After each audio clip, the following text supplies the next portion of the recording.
మిత్రులందరికీ శుభోదయం. నేను మీ హరి. మరి ఎంతకాలం నుంచి వేచి ఉన్న మిత్రులందరూ కూడా మరి ఈ రోజు నుంచి ఎట్టండి మరి ఈరోజు వార్తాపత్రికల్లోని వచ్చిన అంశాలన్నింటినీ కూడా పూర్తిగా చూద్దామండి. మొత్తం అన్నింటిని కూడా నేను తీసుకురావడం జరిగింది. దాని యొక్క డేటాను కూడా షార్ట్ కట్ చేస్తూ తీసుకురావడం జరిగింది. మరి పూర్తిగా వాటి అన్ని విషయాలను కూడా మనం ఇక్కడ చూద్దామండి. సో నేటి నుంచే టెట్ ఈ రోజు నుంచి ఈ నెల 21 వరకు మొత్తంగా రాష్ట్ర వ్యాప్తంగా 133 సెంటర్లలో ఎగ్జామ్ అయితే జరుగుతుందండి. మొత్తం మీద 2,71,000 మంది పైచీలకు 2,71,692 మంది రాస్తున్నారు. ఇన్ సర్వీస్ టీచర్లు అయితే 32,000 మంది దరఖాస్తు అయితే చేసుకున్నారండి. మరి దేశంలోనే తొలిసారిగా ఇన్ సర్వీస్ టీచర్లకు తొలిసారిగా టెట్ అయితే ఉందండి. మరి ఉపాధ్యాయుల వినతులను పట్టించుకొని చంద్రబాబు ప్రభుత్వం అంటూ పేపర్లో సాక్షి పేపర్లో రావడం జరిగింది. పూర్తిగా అన్ని విషయాల్లో మనం చూద్దాము. మరి వీడియోని చూస్తున్నారు కానీ లైక్ చేయడం లేదు. లైక్ చేస్తే ఎక్కువ మందికి రీచ్ అవుతుందండి. మరి 133 పరీక్షా కేంద్రాలు, 2,71,000 మంది, 96.25% మంది హాల్ టికెట్లు డౌన్లోడ్ చేసుకున్నట్లు మనం అధికారులు అయితే ప్రకటించారండి.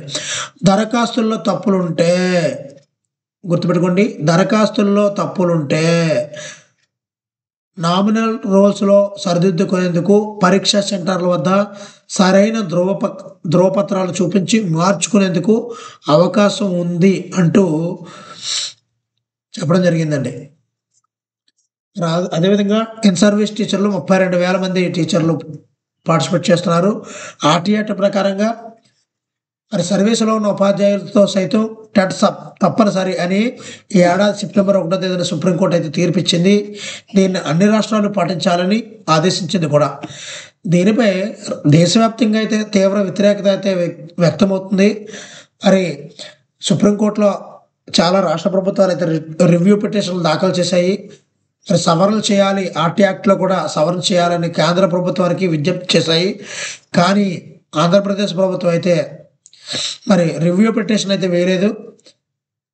మరి ప్రతిపాదనలో కూడా పంపడం లేదు అనే పేపర్లో రావడం జరిగిందండి. మరి అదేవిధంగా ఇక్కడ చూద్దామండి, మరో పేపర్ అండి. ఇది ఆంధ్రజ్యోతి పేపర్లో వచ్చింది.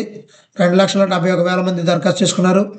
96.25% మంది హాల్ టికెట్ డౌన్లోడ్ చేసుకున్నారు. ఈ నెల 21 వరకు జరుగుతుంది.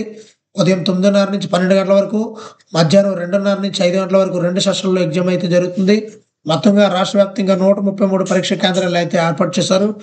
గంట ముందుగా పరీక్ష కేంద్రాన్ని చేరుకోవాలి. పొరపాట్లు ఉంటే పరీక్షా కేంద్రంలోనే సర్దిద్దుకునే అవకాశం ఉంది. మరి Aadhaar card, voter ID, driving licence వంటి ఏదైనా గుర్తింపు కార్డును మనం పరీక్ష కేంద్రానికి తీసుకెళ్ళాలి. ముఖ్యంగా మహిళలు గుర్తుంచుకోండి, ఈ ఆధార్ తీసుకెళ్ళేటప్పుడు సర్నేమ్ అయితే రాంగ్ వస్తుంది. మీ భర్త అయినటువంటి వాళ్ళ యొక్క సర్నేమ్ వస్తుంది ఆధార్లో. కానీ మీరు చదువుకున్నప్పుడు మాత్రం ఆధార్లో మాత్రం చదువుకున్న డాక్యుమెంట్లు అన్నింటిలో కూడా మీ సర్నేమ్ మీ అమ్మవారిది వస్తుంది. కాబట్టి ఆధార్ కార్డుని తీసుకెళ్ళడం అంత మంచిది కాదని నా అభిప్రాయం. కాబట్టి చదువుకున్నటువంటి ఏ సర్టిఫికేట్ తీసుకెళ్ళినా కూడా ఒక గుర్తింపు కార్డుగా ఉపయోగపడుతుంది. కాబట్టి నో ప్రాబ్లం, వాటినే తీసుకెళ్ళండి. అంతే తప్ప ఆధార్ కార్డులో మరి మీరు చదువుకున్నప్పుడు సర్నేము, ఆధార్ కార్డులో సర్నేమ్ ఒకటే ఉంటే నో ప్రాబ్లం అండి. మరి సర్నేమ్ మారిలా ఉంటే మాత్రం అవి తీసుకెళ్ళకపోవడమే ఉత్తమం అండి. మరి మీకోసం షార్ట్కట్గా తయారు చేశాను. బుధవారం ప్రారంభమవుతుంది. డిసెంబర్ 10 నుంచి డిసెంబర్ 21 వరకు ఎగ్జామ్స్ జరుగుతాయి.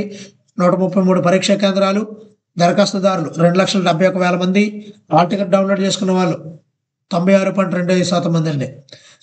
2 సెషన్లో జరుగుతాయి. సెషన్ 1 9:30 నుంచి 12 గంటల వరకు, సెషన్ 2 2:30 నుంచి 5 వరకు. 1 గంట ముందుగానే కేంద్రానికి చేరుకోవాలి. ఏవైనా వివరాల్లో హాల్ టికెట్ అలాంటి వివరాల్లో పొరపాట్లు ఉంటే కేంద్రంలో సర్దిద్దుకోవచ్చండి. అదేవిధంగా హాల్ టికెట్ తప్పనిసరిగా తీసుకెళ్ళాలి. అదేవిధంగా గుర్తింపు కార్డు ఏదైనా ఒకటి తీసుకెళ్ళాలి. Aadhaar, voter ID, driving licence, passport, అదేవిధంగా చదువుకున్నటువంటి సర్టిఫికెట్లు ఏమన్నా తీసుకెళ్ళొచ్చండి. మరి ఇన్ సర్వీస్ టీచర్ల ప్రత్యేకతలు అండి. 2008 ముందు నియమితులకు అవకాశం అయితే ఉంది. దరఖాస్తు చేస్తున్నారు 32,000 మంది. శిక్షణ ఉన్నప్పటికీ కూడా టెట్ తప్పనిసరి చేశారు. అదేవిధంగా ఇప్పుడు మిగిలిన 32,000 మంది పరీక్ష అయితే రాస్తున్నారండి. మరి మరి ఎగ్జామ్ అయితే రాస్తున్న టెట్ మిత్రులందరికీ, వ్యూవర్స్కి, సబ్స్క్రైబర్స్ అందరికీ కూడా ఆల్ ది బెస్ట్ అండి. మీరు ఎగ్జామ్ బాగా రాసి డిఎస్సిలో మంచి వెయిటేజ్ని సంపాదిస్తారని మనస్ఫూర్తిగా కోరుకుంటున్నానండి. మరి thank you for watching. Me Hari signing out.